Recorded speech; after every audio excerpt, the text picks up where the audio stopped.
¿Te has preguntado alguna vez qué hace falta para crear una película de éxito? Son muchas las historias que salen cada año con la intención de enamorar a la gente, pero pocas son las que lo acaban consiguiendo. Studio Ghibli ha sido una de esas pocas empresas que ha conseguido atraer a niños y adultos por igual, y no con cualquier tipo de películas, sino animaciones. ¿Te gustaría conocer su historia y todos los retos que ha tenido que superar para llegar hasta donde está ahora?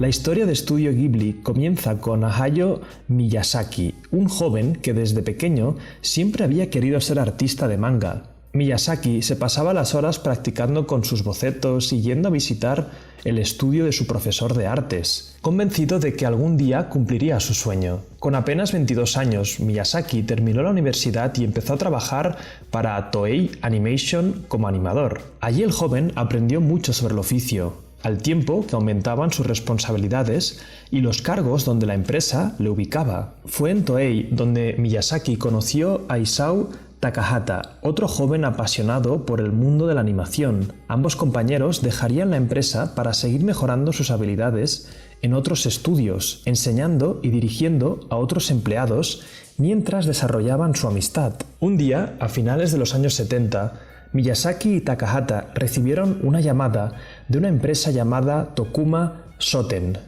La compañía era una editorial dedicada a la publicación de mangas y necesitaban a personas expertas en crear escenas animadas que simularan movimiento. En el otro lado de la línea del teléfono se encontraba Toshio Suzuki, el editor encargado de la nueva revista que necesitaba las animaciones. Suzuki había investigado los trabajos por los que Miyazaki y Takahata habían pasado antes y sabía que eran las personas que necesitaba para su equipo. Es así como los tres hombres decidieron colaborar en la creación de los mangas de la revista. Algo que captó el interés de Miyazaki y Takahata fue la posibilidad de convertir esos mangas en películas, ya que Tokuma Shoten contaba con los recursos suficientes para financiar su creación. Su idea era lanzar mangas en la nueva revista para comprobar primero la atracción de las historias, ya que era una forma más rápida y barata. Luego, si alguna ganaba popularidad, podrían considerar el convertir esas historias en películas animadas,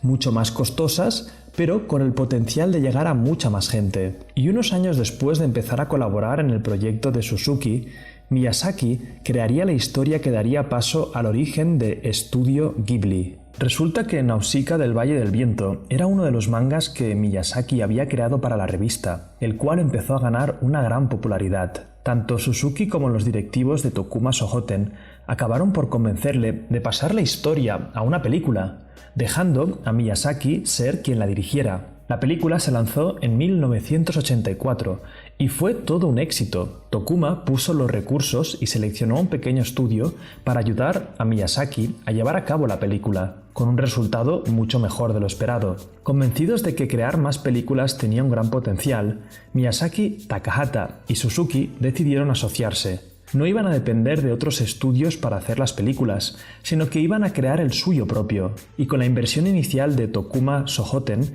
los tres emprendedores crearían en 1985 Studio Ghibli. La primera película que el nuevo estudio lanzó fue El castillo en el cielo, una historia de acción que pretendía dirigirse a todas las edades. Ghibli tenía como misión llevar grandes historias animadas a personas de todo tipo, y sus primeras películas iban a ser ganchos que poco a poco iban a juntar distintas audiencias. Tras el éxito de El castillo en el cielo, Miyazaki empezó a escribir las siguientes historias que animaría el estudio. Sin embargo, pronto se encontró con un gran obstáculo procedente de la misma empresa que le ayudó a fundar el estudio.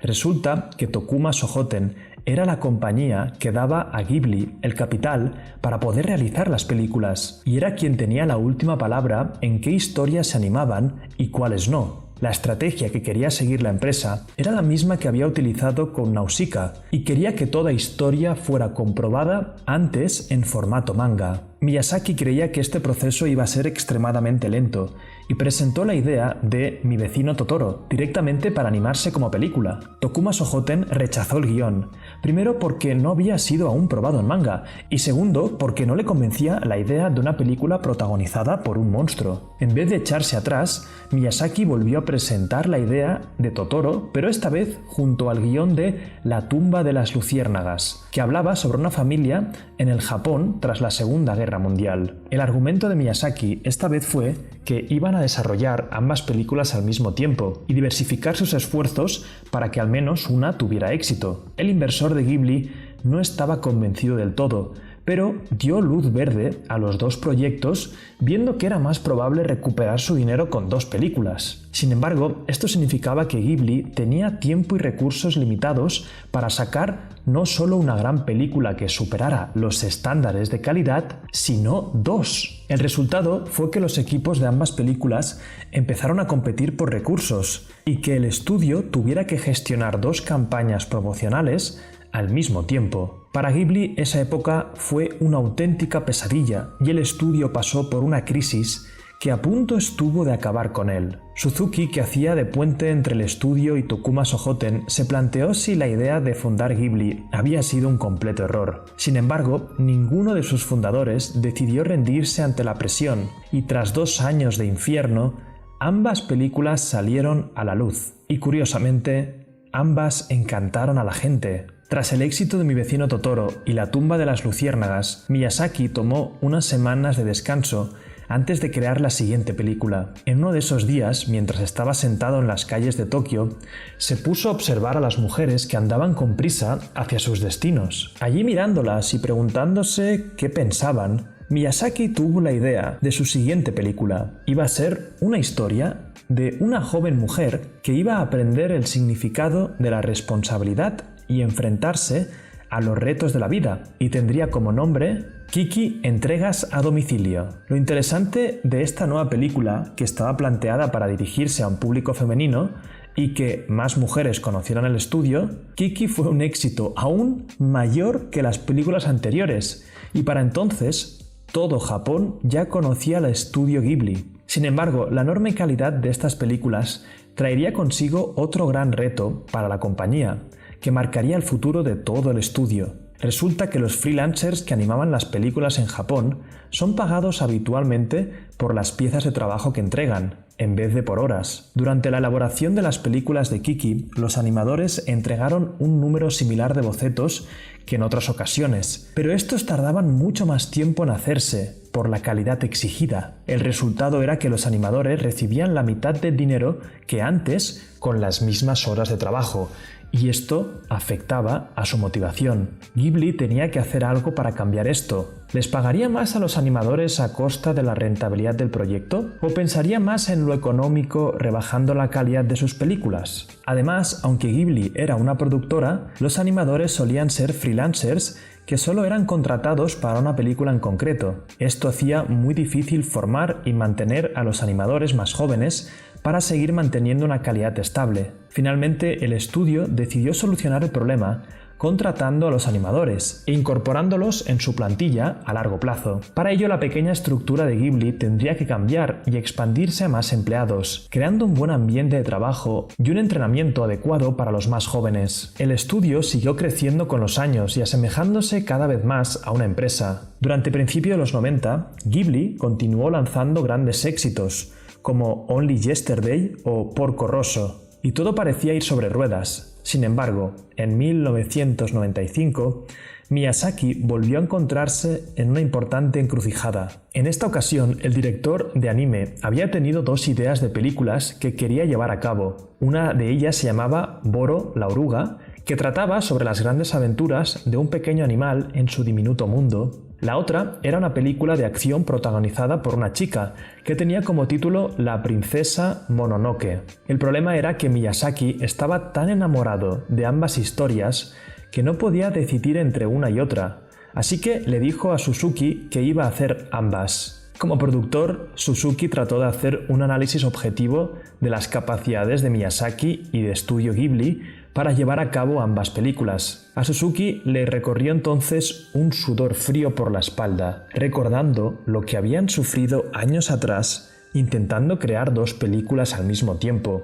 y tomó una decisión. Suzuki le recomendó a Miyazaki que se concentrara en la película de la princesa Mononoke. El motivo era que una película de acción como esa requería de unos recursos económicos con los que ahora contaban y de los que quizás no podrían disponer en el futuro. Además, el timing era también bueno por los animadores, ya que muchos de ellos eran aún jóvenes y estarían más motivados de animar una película de acción. Fue así como la princesa Mononoke empezó a desarrollarse y se lanzó en 1997 ante una gran aclamación. La película consiguió batir de nuevo las ventas que el resto había logrado y dio el pistoletazo de salida a Ghibli al ámbito internacional. Curiosamente, Miyazaki dio el visto bueno a la expansión a otros países, pero solo bajo una estricta política en la que el contenido original no fuera alterado. El director había tenido una mala experiencia al ver una adaptación tan alterada de la película de Nausicaa y no permitiría ninguna para hacer sus películas más comerciales. Ese mismo año, Tokuma Shoten también tomaría una importante decisión para Ghibli, ya que fusionaría todas sus divisiones multimedia con el estudio. Esto significaba que la compañía iba a estar más cerca de Tokuma y que contaría con más recursos, pero también tendría grandes limitaciones que le afectarían en el futuro. Studio Ghibli seguiría creciendo y lanzando éxito tras éxito. En 2001 estrenaría, por ejemplo, El viaje de Chihiro, la película animada que más ventas ha conseguido en los cines de toda la historia de Japón. Ese mismo año, el estudio abriría su propio museo de animaciones y parecía que los grandes problemas del pasado habían quedado atrás. Sin embargo, conforme iba pasando el tiempo, Ghibli se sentía más presionado. La cercanía que tenía con Tokuma Shoten era una espada de doble filo, ya que el estudio contaba con menos poder de decisión. Miyazaki y el resto de fundadores veían limitada su creatividad y sentían que debían hacer algo al respecto. Es así como en 2005 Studio Ghibli decide separarse de Tokuma Shoten, siguiendo un camino independiente a la empresa que le ayudó a nacer. Ghibli ya era lo suficientemente grande como para sustentarse por sí misma e iba a dejar que su creatividad fluyera para crear las películas que tanto éxito le habían traído. En la actualidad, Studio Ghibli sigue ideando nuevas historias que tratan de sorprender y atrapar a la gente. La empresa se enfrenta a un nuevo reto, ya que sus jugadores estrella son ancianos que pronto puede que no sigan realizando películas. Hayao Miyazaki, por ejemplo, anunció su retiro en 2013 y durante varios años el estudio tuvo que continuar sin él. La compañía detuvo la producción de sus películas argumentando una reestructuración interna y no ha vuelto a desarrollar ninguna más hasta ahora. Miyazaki volvió de su retiro en 2017 para ayudar al estudio a crear una última película, la cual está planeada para lanzarse a mediados de 2020. ¿Quién sabe qué sucederá con Ghibli después de esta? Ya que todo el mundo es consciente del papel primordial que el anciano director juega para el estudio. Solo el tiempo lo dirá. Aún así, Miyazaki siempre ha dicho algo que captura la esencia del éxito de su trabajo y que quizás suponga la clave para que lo sucedan. Si no inviertes tiempo en observar a personas reales, no puedes hacer esto, ya que nunca lo has visto. Algunas personas pasan sus vidas encerradas únicamente interesados en sí mismo, y así no se puede hacer este trabajo. Tienes que salir fuera y mirar a las personas a los ojos, para así poder crear historias que conmuevan sus corazones. Ahora, como siempre, vamos a por las 3 lecciones principales. Una de las que a mí más me gusta es la de que al principio hacían los mangas y si funcionaban, hacían la película. Mucho menos coste y la película tiene más coste. Esto es un producto mínimo viable. Como emprendedores, antes de arriesgarnos y apostar la casa, es interesante hacer pruebas para ver qué respuesta tenemos del mercado. Aunque Miyazaki quería hacer la película sin hacerlo del manga, me parece muy sensato desde el estudio que le digan, oye, primero compruébalo, no cuesta nada hacer un manga y luego apostemos por la película.